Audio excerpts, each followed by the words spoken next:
Well, our beloveds, we will try to be a little bit more playful today as our another needs a little pick-me-up. When she is in the midst of studying, she takes it all so seriously, completely, and we reiterate, completely forgetting that this is all a game. She takes it all so seriously, even though she completely understands that the DSM is merely and only a diagnostic consideration for insurance payment. It is nothing more than that. And others need not adhere to it if they need not take payment through the insurance profile system. So here is what we want to tell you. At the end of the day, it is mostly trauma. And trauma manifests itself in the way that best suits that individual. Now, we recognize that there are broad classifications such as depression and anxiety and bipolar and schizophrenia. Those are shoeboxes, as we like to call them. But when somebody is growing up in a less than ideal home, it is their unique style of managing their expectations and their belief systems. And when you have many people being raised in similar types of homes, it would make sense that people get put in specific shoeboxes. But really and truly, we say, if the basis for all treatment at the outset was to stabilize, obviously, because some people are struggling so much that death is almost a certainty for themselves or others if stabilization is not implemented. So we always want to put that out there. It's like the ER. Break a bone, fix a bone before you do all the other stuff. But right now, we just want to share with you what trauma looks like. Trauma looks like sadness or anger or depression or instability or inconsequentiality, or just simply something other than functioning in the norm or normal way that you all have become exposed to or exploited by. Because at the end of the day, there really is no normalcy. We just force you all into a normal band, if you will, right? That is what man has said and taught. You must behave within this range and this range, which is the bell curve. Anything outside of that is unacceptable. So you are permitted to choose from within that range, but not outside of it. But what happens when your childhood doesn't feel good, when it doesn't feel safe, it doesn't feel stable, it doesn't feel nurturing, your most basic needs are not met because there's not food, there's not shelter, there's not clothing, there's not stability, right? Well, it looks like chaos in some manner or another within the energetic imprint of the individual. And what it looks like from the outside world is one of those shoeboxes. And once you are labeled, you are appropriately medicated and sent back home. That is, to a certain extent, your current methodology. But there are new practitioners who are coming in and who are exposing and experimenting and predicting and also journeying on what to do and how to do it. You will find within the next 10 or 20 years that much will change within psychiatry and psychology or therapy or social work or life coaching areas, those types of things.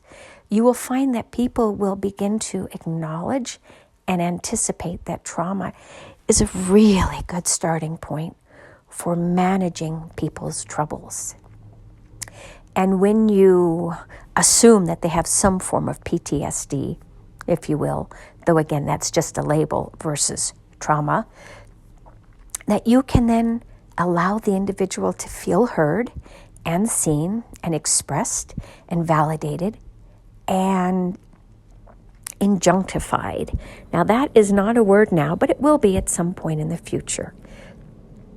Injunctified. When you get an injunction, right, you stall future harm. And injunctified here means that you take the individual out of their unsafe space, context, home environment, whatever, and you seek to figure out what it is within their own imprint that is troubling, and then you look at the surrounding environment and how it affects your individual and why. And then you will be able to see how you can help not only the individual, but society at large. When you have children who go to the elementary school, who have troubles and struggles, instead of forcing them to sit in a desk and behave or threatening them, maybe you could learn them in a different way, through play, through innovation, through collaboration, through connectivity. If you can create a connectivity between the school children, encouraging them to allow their crazy to hang out and to express themselves without judgment or shame or fear of retribution, well, maybe those young children would learn some better coping skills. By the time they become grown-ups, they can then pass that down to the next generation. But you can also help those who are struggling at the higher hierarchy. And these would be the parents, the grandparents, the aunts and the uncles, and the siblings. Finding where the system is broken and allowing everyone to feel their pain and their suffering and their expression of self is much better than threatening to take children away from unstable homes. Maybe go in there and find a different way of doing it. Now, when there is an individual, a parent who is unsafe, what do? And more importantly, how do you even determine who's unsafe? Is it the outspoken one who says this woman is crazy and delusional? Or do you look at the person who's maybe shivering and quaking and acting in a traumatic way and who is assumed to be crazy or unstable? Maybe it is the loud, outspoken ones who demand action in a particular way, who are actually the broken ones, the ones who are damaged the most, and who therefore must create the biggest control mechanism to allow themselves to feel safe. Maybe that's where you start. You all need to revisit the drawing boards on what trauma looks like and how it expresses itself. Oftentimes, those who have made it to the top of the hierarchy are those who have no conscience, no capability of caring or feeling compassion or making a difference in individuals' lives. It is about the profit, the bottom line, and their own pocketbooks that they are concerned with, and sometimes maybe a little bit of a power play as well. But at the end of the day, the people who are meek and mild are, generally speaking, not the problem.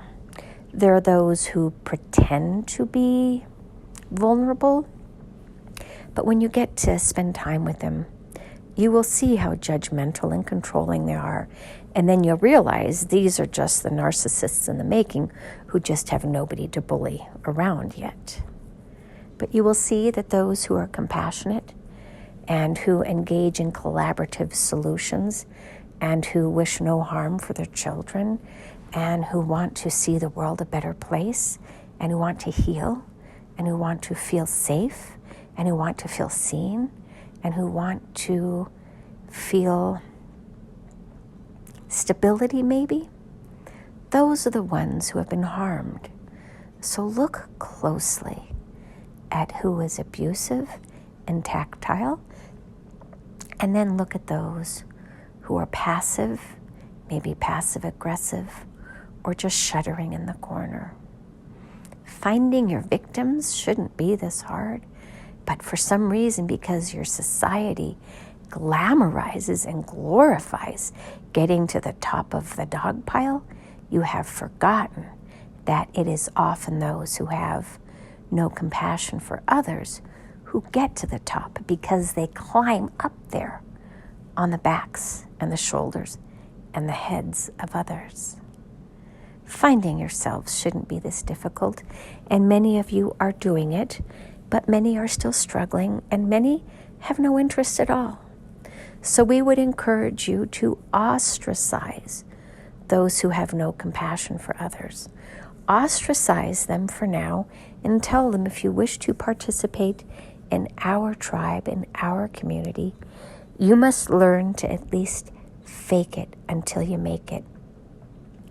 It is possible for these individuals to change, even if it is only in the outward expression, but you, the collective, must demand that they behave in a particular way that is socially acceptable. And you know exactly what it is that we mean. When you go back to Jesus, who was it that he offered compassion to? And who was it that he spoke harshly to?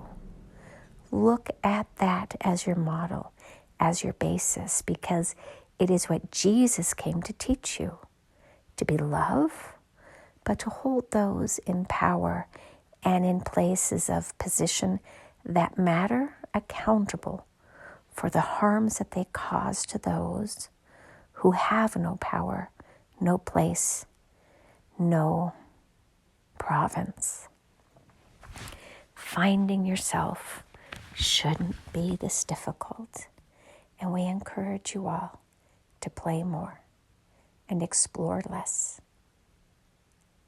Incentivize yourself to become the best version of yourself that you can, and then let the rest go.